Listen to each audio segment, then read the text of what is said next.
धूप से नहाए सुनहरे खेतों में दो मासूम दिल भागते फिरते थे, देव और पारो, जिनके लिए जिंदगी बस एक खेल थी। सालों बाद वही पारो अब खिड़की पर बैठी दिया जलाती है।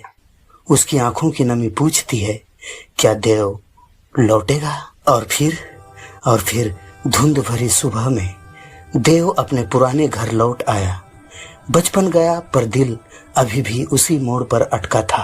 पर हवेली के दहलीज पर बिखरी थी कड़वाहटें, पिता पुत्र का टकराव जैसे दीवारें भी उनके दर्द से कांप उठी हो। उधर पारो दिए में उम्मीद जलाती रही, शायद रोशनी उसकी किस्मत बदल दे, शायद देव लौट आए। देव पुराने खत खोलता है।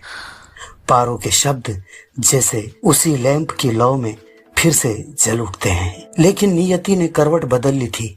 पारो अब किसी और की दुल्हन बनने जा रही थी। चेहरे पर चमक, दिल में तूफान। विदाई की उस घड़ी में उसकी आंखों की हर बूंद एक ही सवाल पूछती रही, देव क्यों नहीं आए? उस समय देव हवेली के अंधेरे गलियारों में अकेला भटक रहा था। पारो का आखिरी खत। देव की उंगलियां कांपती हैं, शब्द धुंधले हो जाते हैं और जिंदगी फिर एक मोड़ खो देती है। चांदनी में खड़ी पारो भी उसी हवा में देव को ढूंढती है, जैसे उसका साया आज भी वहीं कहीं है। और फिर दर्द ने देव के हाथ में जाम थमा दिया। पहली शराब, पहला टूटना। इसी बीच चंद्रमुखी उसकी जिंदगी में आई। उसकी आंखों में एक अजीब सा अपनापन था और अधूरा प्रेम भी। पर देव टूट चुका था। उसकी आंखें आज भी उसी पुराने दर्द को थामे थी, जिसे किसी दवा से नहीं भरा जा सकता। दूसरी ओर पारो हवा से पूछती रही, देव क्या तुमने मुझे यूं ही छोड़ दिया? देव अकेला पटरियों पर चलता रहा, जैसे हर कदम उसे अपनी ही बर्बादी की ओर ले जा रहा हो।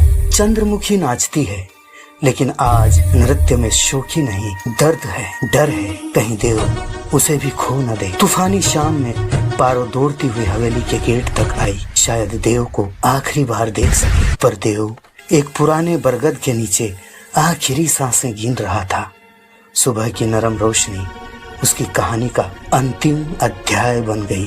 पारो ने गेट पकड़ा, चूड़ियां टूटी, हाथ लहूलुहान हुए, पर दरवाजे नहीं खुले। देव उससे बस कुछ कदम दूर हमेशा के लिए चला गया।